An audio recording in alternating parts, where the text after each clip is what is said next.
Hey, what's up, guys? It's Nick Davenport here, aka Mr. Mental Muscle. We have a special guest today, Maureen Shea, aka the real $1 Million Baby. Now, we're gonna talk about a lot of things today. She has a very unique background, not just in the fighting world, but just in life in general. So I'll give you a little time to introduce yourself because I probably won't do it justice. So Well, my name is Maureen Shea. I am a two-time world champion boxer. I've been boxing since I was 17 years old.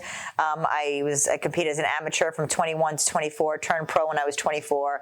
But what led me to boxing was really what was interesting. I was actually in an abusive relationship when I was 17 years old, and I went to the gym to better myself for him. Walked into the back, there was a boxing ring, and I fell in love with the sport. But what the sport did was really rebuild me as a woman.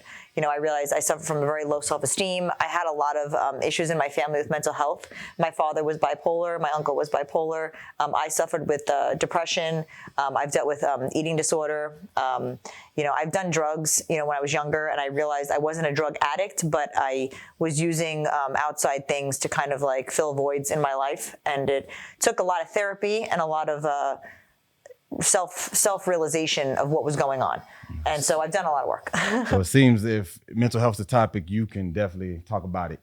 So we know each other, so it's not like this is our first time meeting. So I definitely know a little bit about you. And I want to talk more things like your perspective, because mental health gets this rap of just either you have it or you don't, or it can't be changed. And obviously that makes no sense because it wouldn't be a need for psychologists or even someone like me who does more the applied mental training. And I know you're big on the connection of the mind and the body. And obviously my company's called Mind Body One. So what are your thoughts on that? Because I think you did a post a few days ago and I saw it and you told me, let's do this.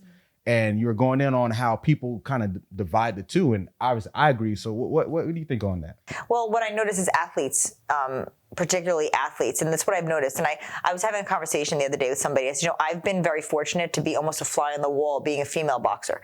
Now everybody knows about, female MMA fighters, female boxers. But back when I started, back in 1998, really female boxing was not, we've been around, but women's boxing wasn't in the Olympics. You didn't know about these other names. We weren't, on TV. People knew who Layla Ali was because of Muhammad Ali. People knew who Christy Martin was because of her epic fight on the Mike Tyson undercard where Don King gave her an opportunity. But that's it. It was almost like one-offs. People really didn't know a lot of females. So for me, being in the gym was kind of weird for the guys, and for them to have to accept it, they kind of ignored me.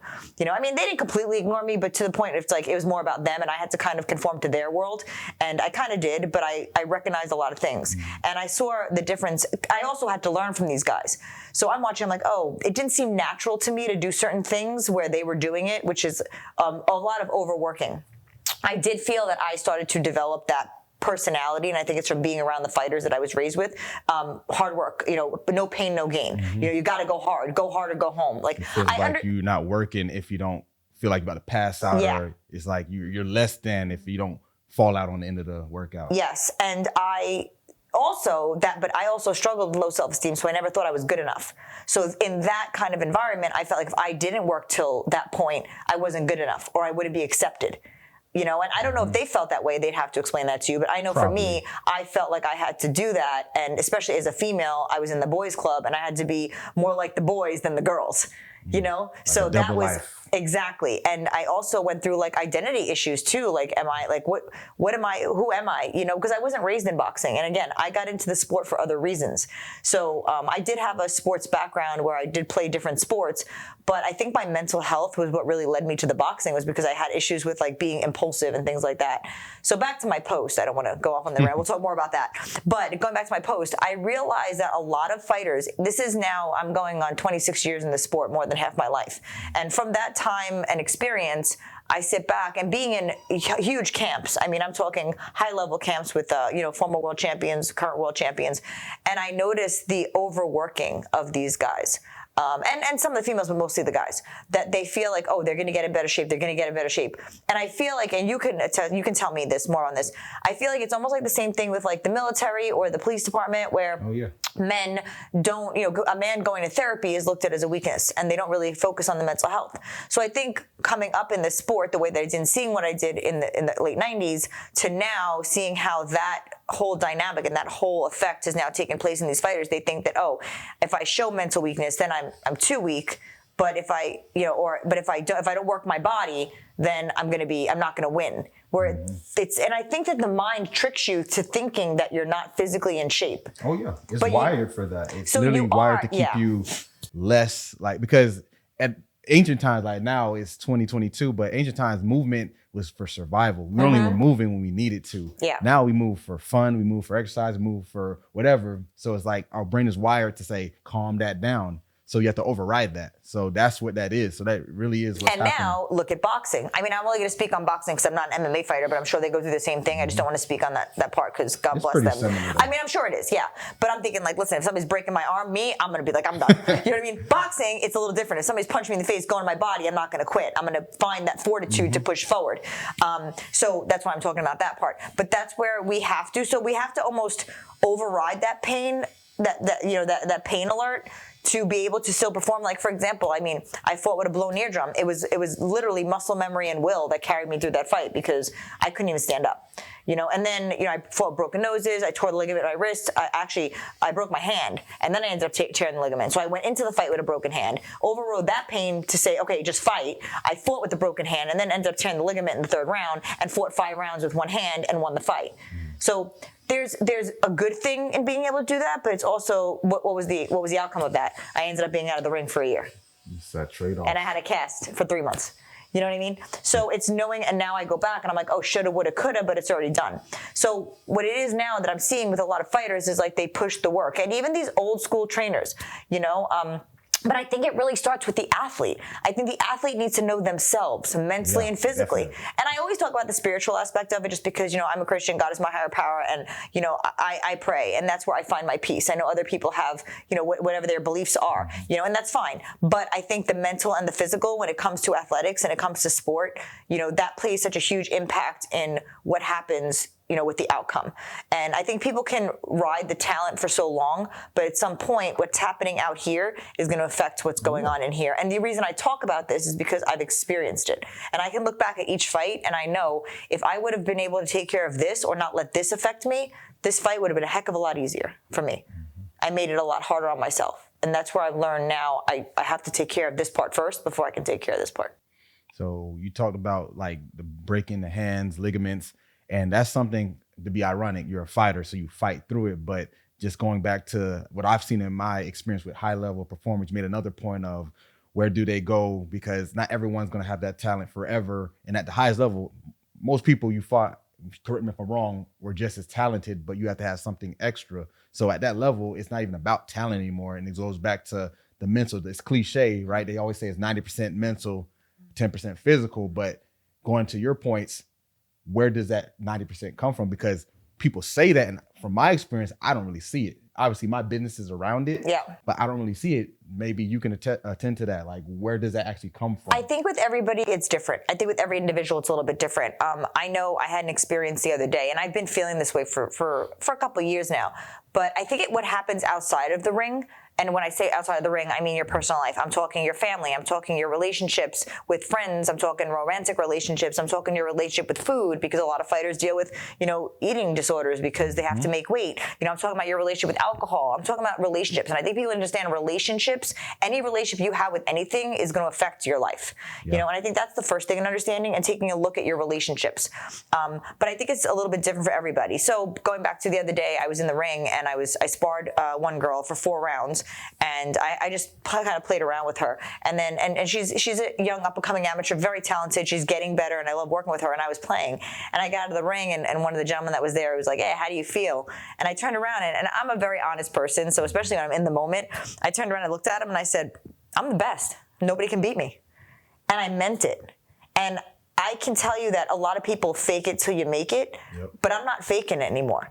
But it took a lot of work, not the physical work. The mental work is what I got to say. The 90% mental is what it took for me to get to this place to really believe this.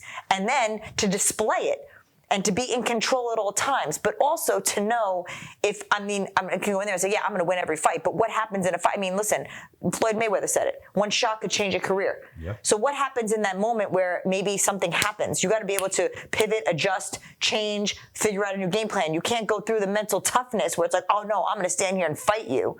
When it's like, no, step back, reassess, box, move around. That's a misconception that mental toughness is only going till you fall out. Sometimes you have to back up and pivot and do the different thing, because with mental toughness, I always talk about the mentally as toughest people know when they're beat or know when they need to fall back, because going back to like the physical aspect, it could get you in your sport seriously hurt. If you know, okay, I don't need to fight right now, I need to take that time off. And that's what we talked about this before the other day, athletic identity. So you feel like if I don't fight, I'm a punk. Or especially the fight, I know it's cliche because you are a fighter, but this happens in other sports. But with fighters, I've noticed probably more than any other sport, if you don't step up, whether it's some of the cognitive drills that I do, whether it's sparring, they feel if they don't step up, they're a punk or loser, and they're tying their self-worth into the sport, which or the moment. Yeah. Yeah, and it's like but that's always anything. I always say athlete is what you are, not who you are. It's what you do. But it's listen, a part of your personality, but it isn't who you are. But so you can tell anybody that, and they'd be like, yeah, but they're not applying that. And I was like that. That's why, I was talking today to two of the interns that we had at the gym when Kaylin was running me through my workout. And I was kind of like dropping some knowledge on them too, because I remember when I was older and when I was younger, people would tell me like, oh, you don't know. And I'm like, I know everything. And I feel like in the 20s, like when you're in your 20s, it's like that time where you think you really know everything and you look at older people like annoying. I think in my 30s, I listen more to older people, but I think some people in their 20s, they still, not all, but a lot of them, I know at least I was, where I was like, they don't know. And then I realized, well, I don't know. So now I know. In my 30s, I was like, you know what? You don't know anything. You got to just. But I think it's that when people tell you this, a lot of people, or they ask, how do I fix that? What do I do? And I think the biggest thing that fighters don't want to be is the word called vulnerable. But what does that mean, vulnerable? So you got to understand how that application or what that is and how you define that. Because I feel like, vulnerability is recognizing your weaknesses. Or looking at where you need to fix, but a lot of people don't like to be vulnerable because of what they think the word is. So how you define the word, because in a fight you don't want to be vulnerable in a fight, unless you're setting them up. Like what did rope-a-dope? Muhammad Ali put him on the ropes to make himself vulnerable, but then he had a counterpart after that. He knew what he was going to do after that, but that also took a toll. It's almost having a constructive vulnerability. Like, yes. It can't just be I'm open. Yes. That can get you hurt exactly. physically and emotionally. So, and that's why I think they correlate like a lot of life and boxing. But I think that roll with the punches. 100%. Yeah, exactly. And I think that's that really goes with what we're talking about.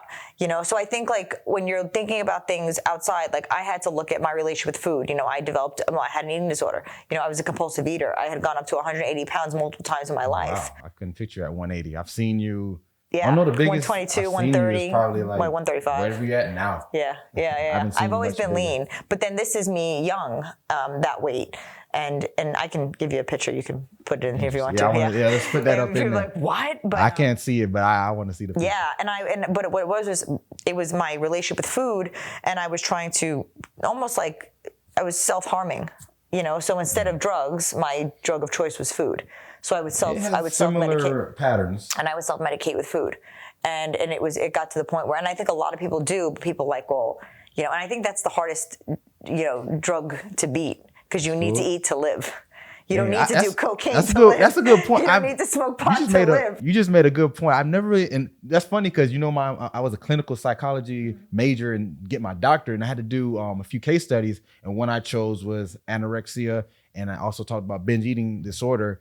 And it's like, that's interesting you say that, because I've also worked in drug addictions. So I've seen both sides. So it's like, you're right. Cocaine, while you get addicted to it, physiologically speaking, your brain is only tricked to think you need it. But with food, you have to eat. You can only go, at best, 20 days. And that's like excruciating days. It's not like you're going to be chilling to day 17 and you're like, oh, dang, I'm hungry. It's like day one, you're going to be like withdrawal. And it's like, so that was a good point. You got to figure that. And I learned that, and I went to Overeaters Anonymous meetings. I did 90 meetings in 90 days. I'm not familiar with that either. Yeah. So they have, so that's the thing. So, I dealt with alcoholism in my family, so I went to Al-Anon, and I went to Al-Anon my first meeting when I was 21 years old. And I didn't realize how the effects of alcohol on other people's lives was affecting my life. So this all started because I had to look at myself first. I wasn't like blaming everybody else. I had to look at myself and see what my problems were. Where were my relationships suffering? And one of my particular relationships, I realized why it was suffering. And I had to look at that person and say, okay, what is it about that person that is triggering me or affecting me, and how can I control that? I can't control the person. I can only control how it affects me. Mm-hmm. And I realized there was one thing that this person was doing that I couldn't. When they drank, it affected me and I couldn't stop them from drinking, but I didn't know how to not let their use of alcohol affect me. Until I met a friend of mine, I talked to him about it, and I wasn't as articulate about it then as I am now, because I obviously know, because I went to the meetings and I did the work. But back then, I remember I was just saying, hey, I have this issue, and this person does this and whatever, and I don't know what to do, and I know I can't change them, but how do I help myself? And then he said, well, I go to AA, and it sounds like he's an alcoholic, and I think you benefit from, Al-Anon, which is for family and friends of alcoholics. And so I went, and I remember my first meeting, and if anybody's gone to meetings, everybody kind of shares, and I'm sitting there, and all of a sudden I just started crying because I realized I wasn't crazy, that there was a way for me to heal myself, not them, because what I was trying to do was fix them, and you're not going to fix them, you got to fix yourself. So then I realized that. So then I started realizing, wow, there's a pattern here with me with food. Every time that I would get depressed, I would binge eat. And I'm talking like 4,000 or 5,000 calories in a sitting. Oh, wow. Like, it was bad. For perspective, for those out there, the average size man or woman is not going to get more than 1,500, at best 2,000 calories. So to give you some perspective out there, 5,000 is about almost triple the average daily recommendation. So give you some perspective. So that's how much calories of food you were eating. Yeah, it was bad. And it was like one thing to another. Like, I mean, just to give an example, I would go from one store to the next store to the next store and just keep eating. And I couldn't even, before I got to the next store, I was already done with that meal. So it was one of those things like severe addiction. You're in the grocery store shopping, and you ate 2 bags of chips before you even checked out type of thing. Yeah. Well, no, it was like I'd go to 7-Eleven and I'd buy a bunch of stuff, and then while on the way to McDonald's, because I didn't. It was hard. Even I didn't want to get out of the car. It's interesting because I'm trying to picture it in my head, and I didn't. It was really almost realize. like it was almost like, and even like when I would go into certain stores, if I would buy like a lot of candy, I would like make believe I was on the phone telling somebody, because I felt shame. So I'd make believe like, oh yeah, what else did you want? Meanwhile, it was all for me.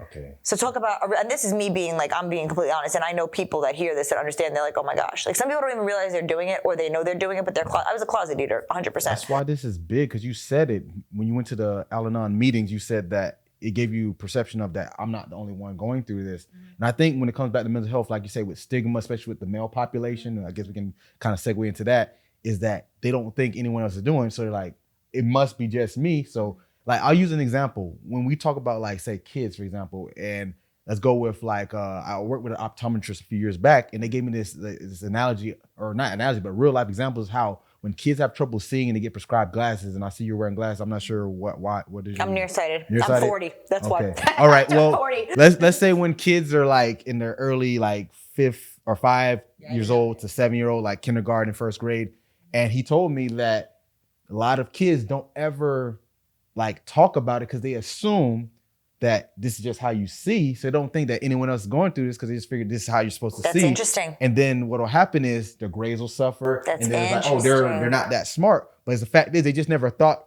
beyond themselves, because, and especially as a kid, you don't really know the world. Now let's transfer that to what you're talking about. Well, yeah. As adults. I see a lot of people in what I do with the more applied and in the psychological clinical side is like, we seem to just forget that we're all humans. Even like me as a parent, like I have to tell myself, you're not the only one that's got a child this age doing this. Like, and I think as humans in any field, we always dismiss that there's other people going through this. So it's funny you say that, because this brings me back to something that was said to me, and I forgot. I want to say it was my manager that said it to me when I was fighting amateur.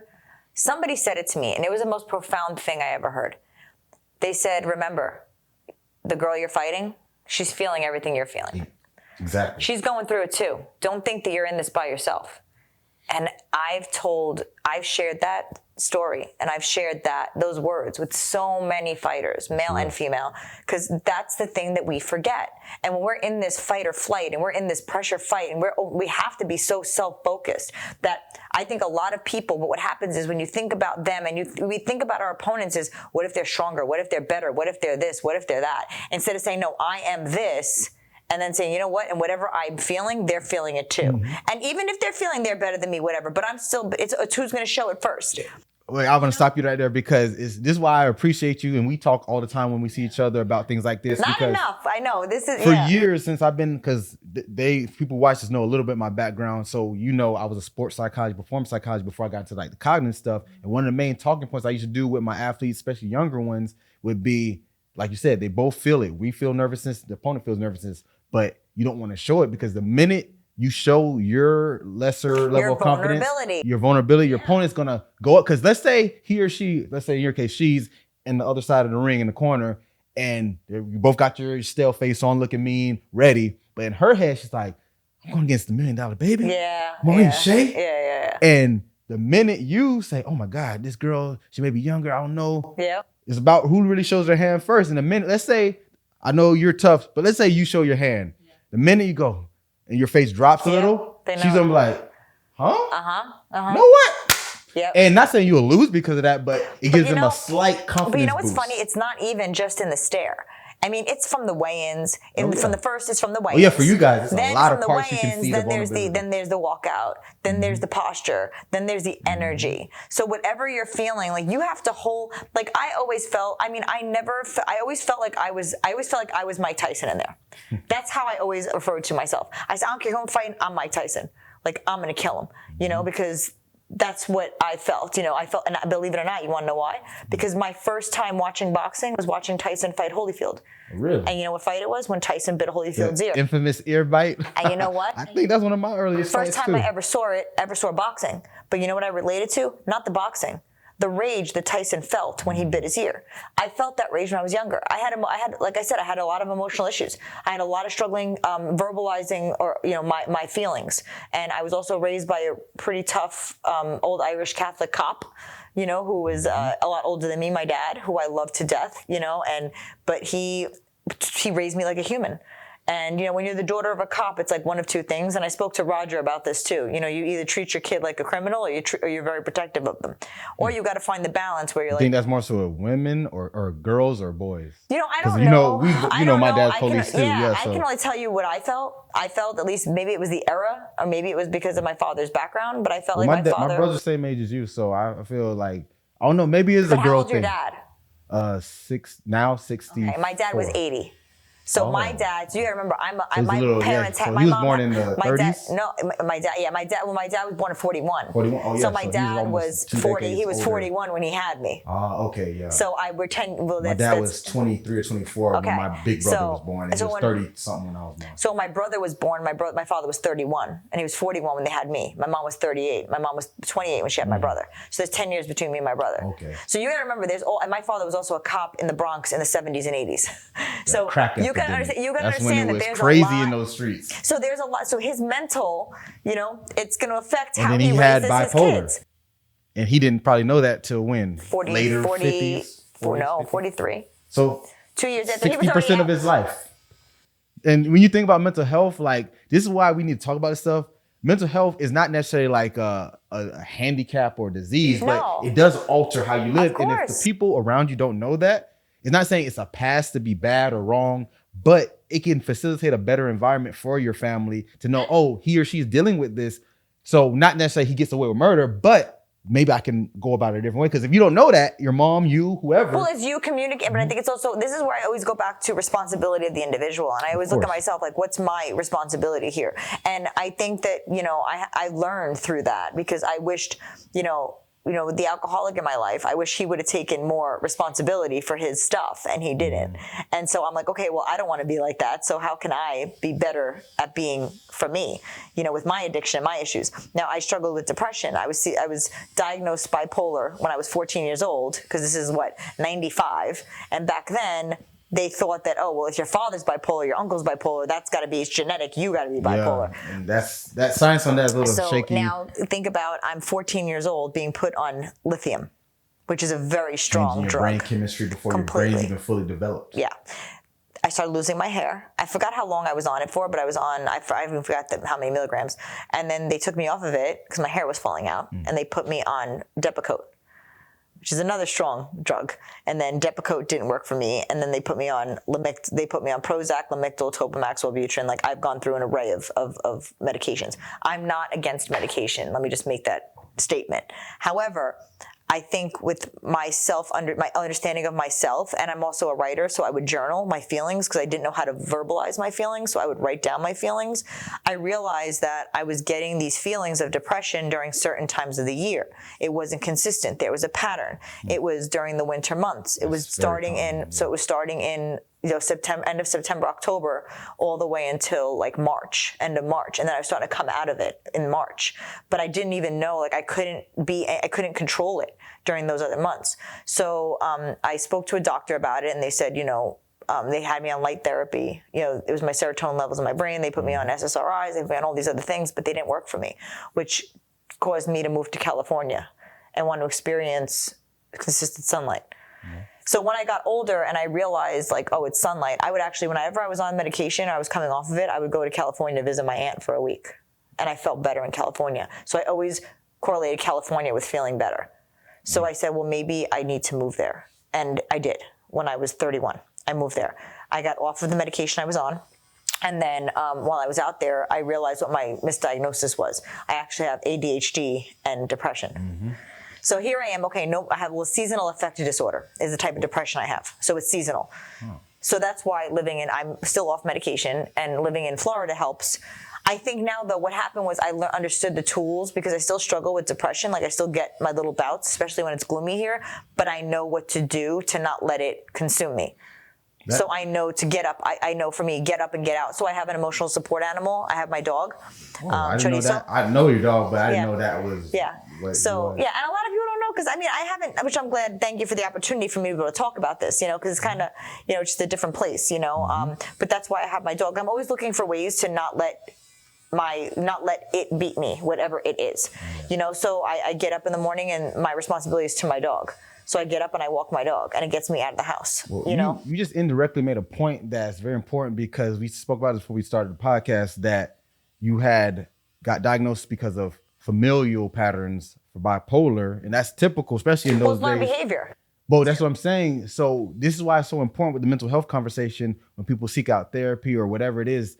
There's two sides, I think. The self-diagnosers, which is out of hand too. People on TikTok or Instagram, oh, I have ADHD, I'm bipolar. And the other side is people's like, no, mental health is a myth, they're a joke. Because when you look at the symptomology of certain disorders or whatever it may be, a lot of them have crossover. Because if you say, let's take ADHD and depression, what do those consist of? Depression, your mood drops down, you're lethargic, you don't want to do stuff, you're less social, you might eat more, eat less. Then on the other side, ADHD, you're more antsy, you're impulsive. So that can get confused for mania. And the bipolar is the high. You have to have the manic episode, at least one, right? It's bringing back me to my clinical psych days. You have to have at least one manic episode before you can be diagnosed with bipolar. You have to have at least one. So you being ADHD could sometimes present as that. And now they're saying, oh, she must be bipolar, when it really wasn't. Now you talk about the medication. So it was funny, because when I was in California, and I remember I was seeing my psychiatrist, and I dyed my hair red, like really, really red. And I came into the office one day, and he just looked at me and he was like, what brought this upon? What happened here? It was just kind of like, oh my gosh, like and then, but then obviously I'm not bipolar, because, he knew that I wasn't. So I'm not mad that they diagnosed me bipolar and they put me on this medication, but, I can't be, because I understand back then it was a lot different. My psychiatrist, but what I do remember though, is back then, and people who can relate to all this, my psychiatrist looked like Abe Lincoln, and he sat in this big chair and he was smoking cigarettes. So just to get, and shaking. And I'm like, now that I think back, I'm like, so you're going to medicate me, now that I think back. But, but anyway, I found a wonderful psychiatrist in California. Shout out to Dr. Mendiola. I love him to death. He's amazing. He's there in Ventura, California. He actually turned me on to something called TMS. Transcranial magnetic stimulation. That's it. I'm not too familiar with it, but I'm familiar with it to an extent. Very interesting. So I did it. It's a commitment. So elaborate on that. It was, so I don't know, I might be off a little bit, but it was like, I want to say like 4 or 6 weeks of like 20 to 40 minute sessions. And I want to say it was like 2 or 3 times a week.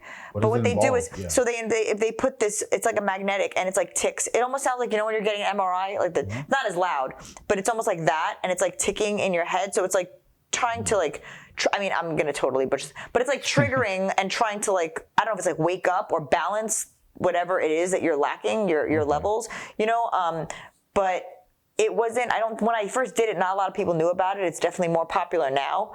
But I highly recommend, people checking that out. I do feel that it definitely did help me. My depression isn't at all as severe, but I also think people need to recognize life situations and what can cause depression. You got a lot of fighters, going back to the fighters, going back to, look at overtraining. I mean, this all ties in. You're overtraining, so you train super, super hard, and you're not working on your mind, but you're training, then you go into a fight and then you lose. That triggers a depression. That triggers like a down. No fighter, I don't care who you are. You can walk out and be like, oh, I'm good. No, they're not. They're not good. No fighter is good with losing. It doesn't matter. I don't think any human is good with losing. Well, even people who are not athletic don't some go in just, there's opponents with people that go in and they're like, I'm here to lose. Like they are. There are I get what you're saying. It's unfortunate, which that's a whole other set of things, but you know what I mean? Like whatever. But, nobody's good with it. It's going to affect you no matter what. But even breakups, relationships, failure, anything with failure, and I think that, I also feel that, especially with relationships, and I think that this is where it affects, people, the fighters, not having the right partner or the proper partner. It's very difficult to be with a fighter. Let me tell you, it's definitely not easy. I don't know personally, but I can tell you it's definitely not easy. I think being with a female fighter, but that's why I've done so much work on myself because I want to be a better partner too. I want to make sure that I don't fall on that stigma of like, because before it was like, well, I'm a fighter, so you got to deal with this. Like I can't get, but I don't think that's true unless you make it true. I think with the right partner, it's like, listen, I got a fight coming up. I got 4 weeks where I'm going to struggle. It's about communicating. You have to be a better communicator, but that's any relationship. Yeah, so it transcends like if I use myself with my business endeavors, I can say that played a big role in a lot of times not working because, like you said, the partner has to understand if you're going to spend 6 to 8 weeks prepping for a fight, there's certain social occasions you're not going to be able to participate in, not because you're not a party pooper. No, or you can't eat, or you can't, or you're tired, or your libido's low. Like there's a lot of things. So they can't be like mad at you. They can't take it personal. You don't want to do anything fun. It's like not that you want to be fun. The greater goal is you have to win this fight. Well, that's why I stayed single for most of my career. I mean, I did have relationships, but I realized on my part, because I have to look at like what role did I play in them. I'm not going to blame all my exes for it not working. It just didn't work. You know what I mean? So can I make a point of that? We've had many conversations with this stuff, but I don't know how this is going to sound, people, because I'm not one of those red pill manosphere type of guys, but it's like accountability of saying that, you don't see that a lot from women. But I think my mental illness. I might get butchered for that, for saying what I just said. Yeah. But I think my mental illness and my struggle with mental health really made me become more accountable and more, because that's important because you can have a healthy relationship. Think about it. But think about how it that. started with the alcoholic in my life. Why I went to Al-Anon. I didn't go to Al-Anon for him. I went to Al-Anon for me to figure out how to do this, which it came from a more selfish point. Oh. But no, I went there for me. But I realized what I learned was that, I got to look at my behaviors because they're the ones that are sick. Mm-hmm. So I can't expect them. It's like expecting a one-armed person to, play, play catch or right. You know what I mean? So you can't. I get what you're saying. Technically still catch with one hand. But I get what you're saying. But you got to throw. But it's like I'm talking about like a glove and a gun. I got you. I knew what you were getting at. Thank you. But Jim Abbott. Remember him? Yeah. The one-handed pitcher? Yeah. Okay, I'm getting off topic. We know what she meant, guys. So that's the thing. You know what I'm saying? So you got to look at, and it's not that the other person is sick so they're beneath me. It's like, okay, what can I do to be better for me? But how can I have empathy for that person too? And it's hard. Believe me, it's hard, especially in relationships when, the other person's going through something and you're like, you want to fix it, and that starts with codependency and this whole thing. We can talk about a lot of words you're bringing up that, like I said, this is not my forte because there's a whole industry. Have you heard of the red pill community or whatever? It's kind of like, for those who don't know, it's where a lot of men are actually coming together and pointing out things that haven't been too favorable of women that they really haven't talked about in years because we're a few years apart, but we were both born in the 80s. And I think around that time, the narrative of what have you done for me lately, Janet Jackson, ain't nothing going on but the rent. That narrative, that was Gen X people, because we were just kids. So they were like teens and young adults. That set the tone, I think, for where we are today. And I'm not excusing men's behavior or women's behavior because I'm big on like human, because that's what I study, human behavior, right? humans as a whole have tendencies that aren't always favorable. But I feel since the mid to late 70s, early 80s, there's been this narrative that it's only been the men. And now with the going back to the red pill manosphere space, and there's extremes to it. Don't get me wrong. There's sides where they go too far, but they're trying to say like the guys like Kevin Samuels, rest in peace. He died a few months ago. He was saying a lot of unfavorable things, but they were true that women were doing nowadays. And he was getting a lot of backlash. For example, one was like saying standards or saying you should have preferences, obviously, but what do you hold on to? Because some things make sense and some don't. Okay, so yes, I agree. So there's I think that a woman should have her non-negotiables. I think a man should have his non-negotiables. But I think sometimes the flexibility on those for men aren't accepted as much. If like say for example, if I say but what do you? So you understand though where my non-negotiables have more to do with foundation. But that's good though. Yes. Those aren't like certain. It's not like you need to. It's also like for me like work ethic is part of it. You have to have a good work ethic to be with me. Okay, you don't have to be a millionaire, but I have to know that you have a good work ethic. That's one of the points a lot of these women are saying nowadays. But that's the thing. It's like they should make I think that's groupthink though. I think they don't really care about that, but it just sounds good. I think most women, I could be wrong, they care about it to a very surface level extent because let's be real, there's not that many millionaires. So these non-millionaire guys are still getting married and still having kids and all that. So obviously someone's having relationships with them. Yeah. I think it just sounds good because now, like, you know me, I'm a history guy too. And we used to not be able to make these like choices, but it's 2022. We have more freedoms because back in like, say 150 years ago, it was survival. So if I married you, it had to make sense. It didn't matter how cool you were, what your car you drove. Like these things didn't matter. It meant if we had a baby and had a family and we grew together, can you make sure I'm protected and provided for, and can I make sure the kids grow up properly? That was it.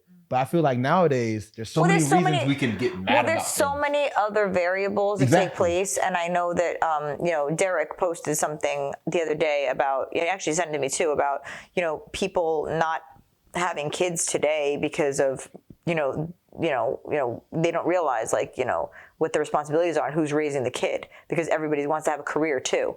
And but I think that I found that interesting, and I'm like, yeah, there's truth to that, but I feel that I could, me personally, I'm not saying I haven't done it, but I feel like, oh wow, I wonder if I'd have to explore that a little bit more, being able to have a child, and because again, I'm 41 years old, so my time of having a child is, and it was like, Hillary Swank just got pregnant. She's pregnant with twins at 48 years old. God bless her, which is awesome. But it's not it's an outlier. Most women, it wouldn't be wise to wait till you're 48 from a biological standpoint. And that's one of the other points that the Kevin Samuels guy would talk about, and girls would get mad and they would use the exception. And me, I'm a man of science.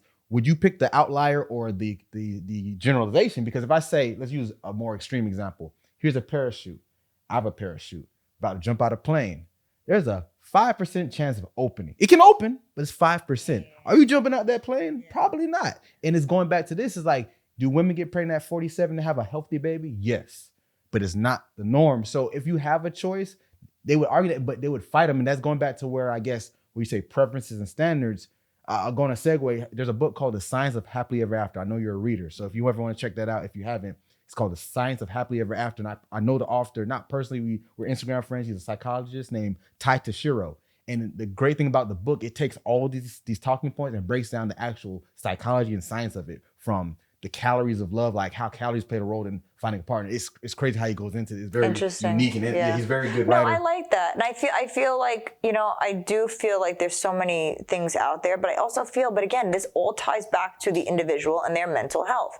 Like, have you worked on yourself? Have you take it out on no, you can't. And that's the thing, like healing and understanding. And I think a lot of people, they go through life and they just go through life. So they're not stopping and being like, okay, what's wrong, or what can I do to be better, and how? And it's again going back. It takes self-reflection, and a lot of people, men or women, don't. So really have that. And so you go back to these fighters and boxers. I'll talk about. So majority of male boxers get into the sport.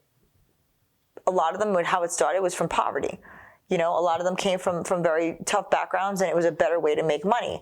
Very few do you see collegiate athletes go to boxing unless they have injury or something like that, but then they've already built a platform for themselves, and then they can leverage it and use it as marketing, so you got to look at it from this background. So most of these fighters, and I know this from being in these I don't know how many camps I've been or how many gyms I've trained in that I've met so many tons of fighters, like thousands of fighters, that I sit there and I was like, like the first thing I would want to know is like, what's their family life like? Where did they come from? What's their background like? You know, and I think that that's a huge part of helping, you know, but a lot of fighters don't want to go back there. They just want to continue fighting because listen, if it ain't broke, don't fix it. But guess what? Eventually you're going to break. Eventually it's going to break. True. Eventually. And it's this, and there's life after boxing. So it may work for you. It may be your fuel. And it was mine. Listen, I fought in the beginning of my career. I fought to prove my father wrong. Because my father said, in this house, you have to work and go to school. You can't do all three. I said, watch me. I worked, I went to school, and I boxed. Then after that, it was $1 Million Baby. Then I wanted to prove that I wasn't just a sparring partner for an actress. Talk about $1 Million Baby. Yeah. I think we should talk about that. That's pretty interesting. So I was 23 years old, and I had, I don't know how many amateur fights. I only had 12, so I think like maybe 9. It was like 9 amateur fights, and Hilary Swank came to the gym to prepare for the role of $1 Million Baby as a boxer, and she was working with my coach at the time, Hector Roca, and then Hector Roca partnered me with her, and we worked together, we sparred together, we worked together, and we became friends, and we started to just I shared a lot of my story with her. It was interesting because, and I said this on a post on my Instagram the other day, I just told the truth. So when they found out she was working with, she asked me too, how'd you get into boxing? I said, I was in an abusive relationship, and I went there to better myself for him. And I was, I just felt like I was nobody. And I thought maybe because he worked out. So I thought if I worked out, I'd be better. And then I walked to the back and there was a boxing ring. And, our relationship started from there. And then after people found out that she was working with me, the media, and they heard that it was up for an Oscar, the media came into the gym and they wanted to meet me, and they met me and they asked me that question. They said, "Why? How did you get into boxing?" And then I told the truth, and then it kind of just went from there, where people were like, "Wow!" And believe it or not, me talking about my abusive relationship, me talking about why I got into boxing, it really was almost like it helped me a lot. And which I found, I'm also, I do motivational speaking, that. So I was always told I was a really good speaker, when I was younger and in communications classes and stuff in college and in high school. And so I just found I was able to tell a story. And I started telling my story, and then I started talking about my depression, and I started talking about, because it had to make sense. And I wanted to be honest. So people were like, well, you got into boxing just because of abusive relationship, but what else happened? And I went through depression. I went through compulsive eating, and I never talked about my father's bipolar disorder because my father, he's passed now, but at the time I just didn't feel like it was okay to. Then he told me it was okay, eventually, but I honored him, and it was his story to tell, not mine. But it did affect my life, and it did affect my boxing, so I think for me, like, that was the whole thing with $1 Million Baby. That's how I got into it. But that's impressive. You're on an Oscar-winning movie cast, basically. I wasn't in the film. I know you weren't in the film, but I was part of it. Being a consultant / sparring partner, I feel that's pretty important. I look at my life, Nick, and I'm so grateful because I never asked for a lot of things. I just really did the work on myself and tried to be in the best position to. And even now with where I'm at in my life, I'm still fighting, and I'm, always putting myself in the best position to succeed, whether it's in my sport, whether it's in business, working for Phil, whether it's in a relationship. I like success and I like to succeed, and that's not with ego. I just like things to work out. I know things don't always work out, and I've learned now, especially with boxing, because I said, I realize with my understanding of self, I said I was letting the sport of boxing take my love away of the actual act of boxing. Yeah. So I was letting the business take away my love of the actual sport and my ability to do the sport. So now when I go to the gym, I'm not going there because I have a fight coming up. I'm not going there because I'm staying ready. I'm going there because I genuinely love boxing, and I love the art, and I love the sport. Mm-hmm. And I'm going there for me. So what I was trying to say before was that I was trying to figure out my why. And I know a lot of people have talked about your why. You have to be able to rediscover your why, but in order to know your why, you need to understand yourself. And you need to understand what your limitations are. What are your limiting factors, and how do you remove them from your life?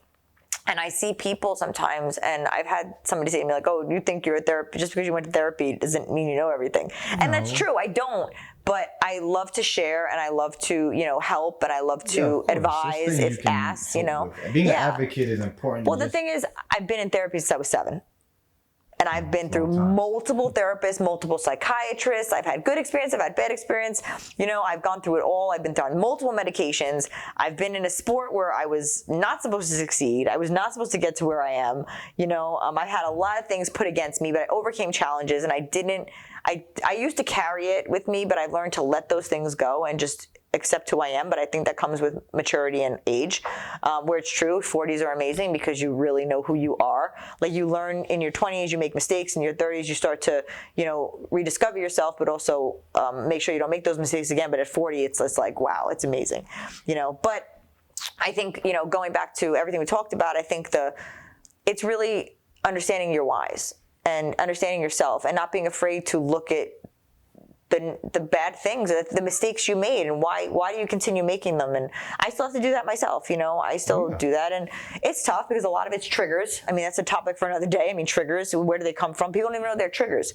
You know, you have to recognize your triggers and then ask the person, if you're in a relationship and that person triggers you, have the ability and the maturity to say, hey, you know, when you say that it triggers me, can you maybe choose a different kind of words, or can you help me to just not help, ask for help, you know, in the relationship. That's when you're really going to know if your partner wants to be with you. I think this is from my personal experience, is not just a professional in psychology, but just being in relationships over the last, I'm 33. So I say first real relationship was probably like 21. So last 12, 13 years. And it's like, what I noticed is a lot of times that can only work, what you said, of communicating and knowing the triggers. But I feel that person has to be able, like you say, knowing your reasons. They have to be as emotionally healthy. Yeah, because a lot of times what I've noticed, and I've seen firsthand that happen to me, because I'm like you, I have this self-awareness in my mental health for a long time, little different trajectory how I got here, but basically it's like, if they have these things going on and they're going to like project it onto you, no matter how much, because they tie their not necessarily value, but they're like, they predicate more so their emotional well-being on what you do or don't do. And that's dangerous, because relationships of any kind, friends, family, loved ones, boyfriend, girlfriend, are dynamic. There's going to be days when you can't stand me, but if you can't stand me for that day or two, for whatever reason, because I upset you or you just are in a mood, and you predicate that off of me, that's not fair, because now all of a sudden you're going to put me in a box where eventually you're going to resent me off of something you made in your head. And how can you get to the point, like you say, knowing your triggers, when you are the trigger? Like, if we're going to use a gun reference, like a trigger, like, you put the bullet in the chamber first. I may have pulled the trigger for you and triggered you, but who put the bullet in the chamber first? So that's an interesting thing that you say, because I recently went through something like that, where it's like, I do. And I have this problem where I'm telling myself a story when I don't understand somebody and I can't communicate with them, or I ask them and they can't explain it to me. I keep asking the questions to try to understand. That's great. So that's what happens. Some people take that the wrong way. But then if that person's still, because if that person isn't good at communicating, or they're working on themselves, they're not able to communicate it completely. And you just, I have to learn to just be okay with not being okay.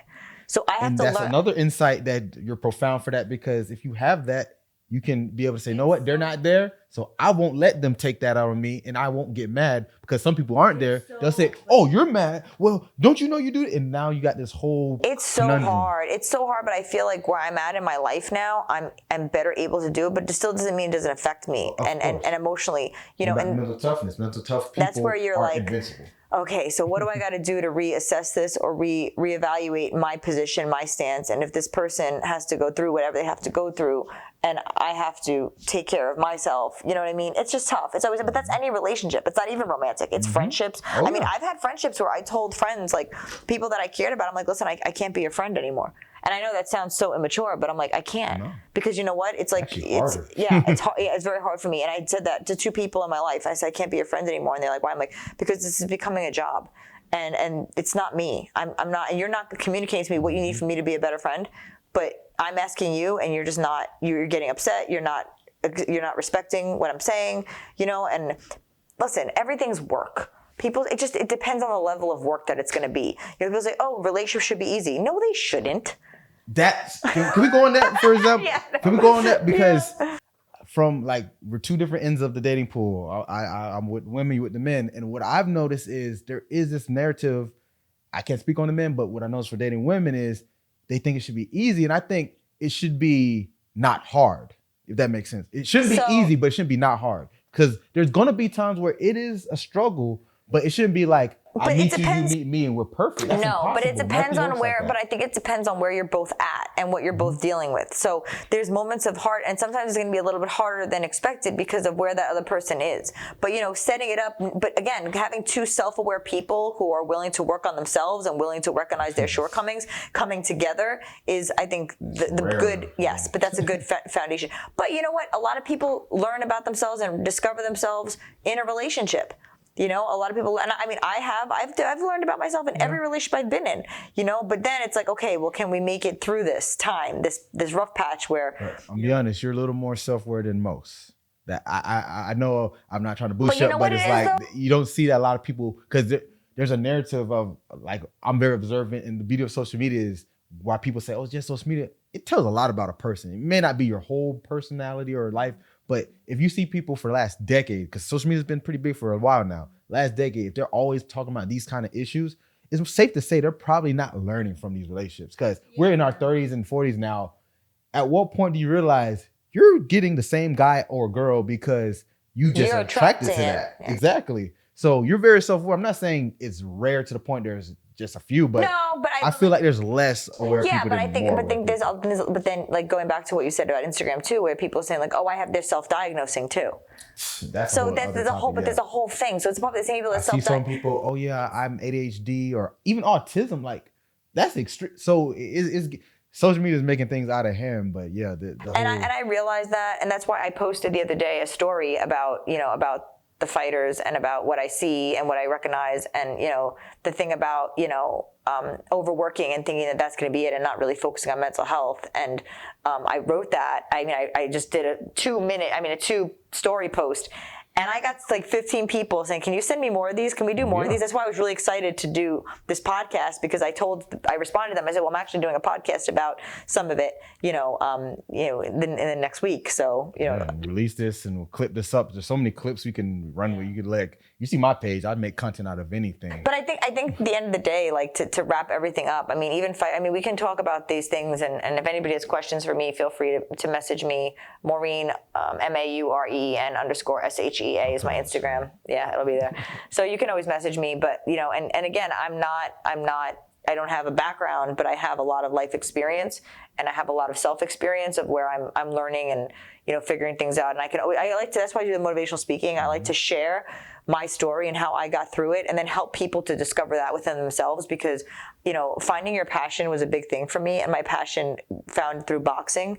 But what I found is my passion to be physical, and to have a physical outlet. And that's because I think I would have been passionate about any physical sport, whether it was powerlifting, because I found a love for lifting weights. I've always felt I had that. I think I would have been good at anything that I did, had I was able to use that as my platform too, which I've done for boxing. But I think just recognizing yourself, take a minute. I think a lot of people are just in such a rush, they don't stop and look at themselves and think about how they can be better for them. And in turn, when you're better for yourself, it's going to make you better for everybody else. But it's got to be not a better that, it serves me, like, selfish way. It's got to be I'm going to be better at, to make better relationships, make better choices. And, whether it's any relationship you have, look at the relationships in your life. And I'd say start with your relationship with food, because majority of people are unhealthy. Start with your relationship with if you want to quit smoking cigarettes, you want to quit, it's your health, your relationship with your health. Like, all of these relationships, they fall into every other relationship in your life, whether it's, friendships, romantic, business. It all really does. And I think, you just got to work on one thing at a time, but it's got to start with yourself and your fundamentals, which I think is your activity level, making sure you're getting out and doing a 10-minute walk. You don't have to be a professional athlete, but I think even they talk about it in entrepreneur books about physical health, mental health. Behind that, obviously we won't get into right now. Yeah, that definitely ties into for a lot of what I do too. Yeah, and I know, like, look at what Phil's doing with Timberland. And what he's doing with Timberland's physical health and how it's turned. I mean, and he went from a really rough place to getting to where he is now, and he's on it. I mean, he was there at the gym training this morning, and I can see his mental battle, but he's there pushing, and he's showing up, and he's doing the work, and that's commendable. That's great to see, because I grew up, my big brother put me onto his music, so working with him is and he's got a platform to really change the way that a lot of people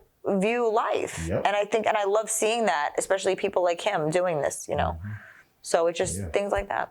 So I guess we'll wrap up with that. That was a lot, and I'm glad to put it out. So you said where to find you. Say it one more time just to put it out Maureen there. _Shea on Instagram. I mean, I'm on Facebook, Maureen Shea. I have Twitter, Maureen Shea. But feel free to reach out. You know, I'll answer. And, you know, I guess I need to do more of these videos. Hey, maybe this could be a... Tell Phil to stop working me so hard. That's what it is. Hey. No, it's not. I have a lot of stuff going on, a lot of things, but I need to. I'm not part of this generation. I'm part of this generation where the camera's over there. This is a different thing. Well, we may do more of these, so check that out. So thanks once again for coming through. Thank you for having me. As I always say, get your mind right.